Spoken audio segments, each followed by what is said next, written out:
festival mang tu ra local khom zong zong te le phone le TV la malo en tu zong zong te in zavain Christmas ti bai vek ule zani na hun nuam tak man kan tu mga chuanin Christmas nim le nuam tak in man the na du sak na sang ber kan la na che u kan lama sa beratan lamila ti la kan ron sa dona thiam thiam min lo zai pui ula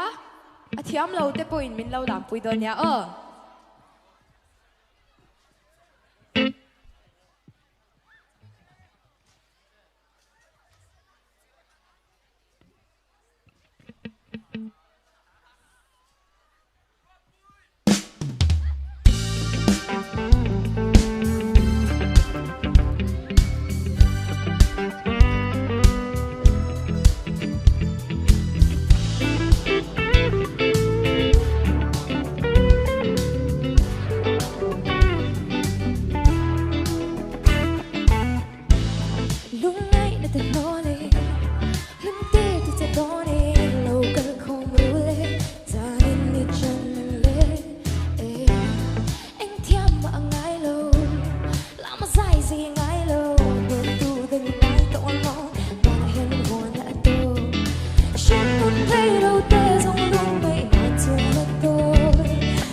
kan la dot le atan chuan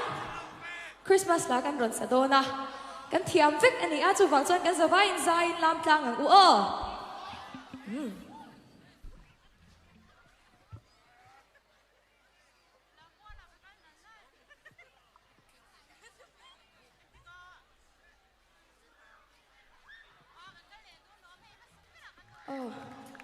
kan la nung ber ni to dona chumi kan nei ma chuan a masa in musicians te hi introduction nei a tha in kan sia He Lamah chang ber hian bul kan chana nge he ta hianin kabula hianin Bawn mai efrema oma atan kut beng ang ule chuan he ta hianin anggu pachuaw chuan he ta kan basis hi Valentino kut beng ang chuan tuna last Christmas moi to ka ron met tu ka Albert Peka kut beng ang lem chuan he ta kan drummer Mike G kan lan nung ber tura nito request ka siam do kung ay takin kan phone flashlight te at hey onila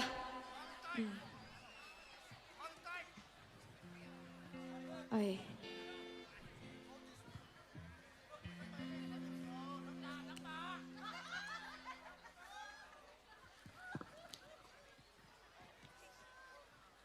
avan moy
Ruatpuii Bawn sân hiên cái in ring lâu lên đằng bia dài thôn lo vì ít tan cái em lia mê cả vui lia mê kan lo mê in sa vain Christmas ti bay vek ule Ruatpuii kan lo me